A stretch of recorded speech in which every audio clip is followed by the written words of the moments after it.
రాజు ఏం చేశాడో తెలుసండి, తన దగ్గర ఆస్థానంలో ఉండే పండితులందరినీ పిలిచాడండి. పండితులను పిలిచి, ఓ పండితులారా, నా మీద భారతం రాయండి అన్నాడండి. నా మీద భారతం రాయండి. ఇదేమిటండి ఆశ్చర్యం? భారతం అనేది ఏదో జరిగినటువంటి సంఘటనే కానీ ఒకరి మీద భారతం ఎవరు రాస్తారండి? ఆయనకి బాగా కొవ్వెక్కిందండి, అహంకారం కలిగి, ఈ దంభం కలిగి పండితులందరినీ ఆజ్ఞాపించాడు. అందరూ పిలిచి, ఓ పండితులారా, నా మీద భారతం రాయండి అన్నాడు.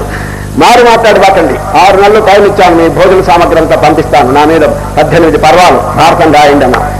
మారు మాట్లాడద్దు, మీరు కనుక రాయకపోతే బహిష్కరిస్తాను, నా ఆస్థానంలో మిమ్మల్ని ఉంచేది లేదు అని చెప్పేస్తే, పాపం ఇళ్ళ దగ్గరికి వెళ్ళి ఆ పండితులంతా ఆలోచిస్తున్నాం, ఇది ఎక్కడ వచ్చింది కర్మ, ఒకడి మీద భారతం రాసేది ఏమిటి? భారతం అనేది ఏదో జరిగింది కదా, ఒక సంఘటన, ఈయనేమిటో మన మారు మాట్లాడుతున్నాడు, రాయకపోతేనేమో ఉద్యోగాలు పెరిగేస్తా అన్నాడు అని చెప్పి అందరూ ఆలోచనలో పడ్డారు. ఎవరు? పండితులు.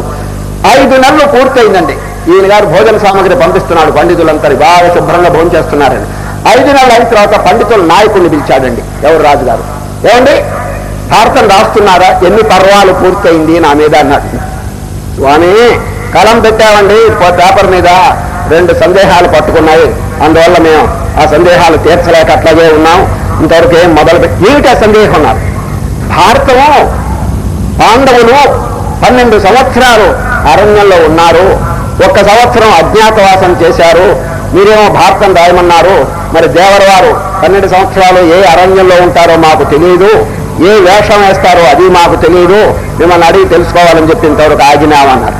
అప్పుడు అన్నారు, నా మీద భారతం రాయాలంటే నేను 12 ఏళ్ళు అరణ్యంలో ఉండాలా అన్నాడు. తప్పకుండా ఉండాలండి, అట్టయితే వద్దులేండి అన్నాడండి.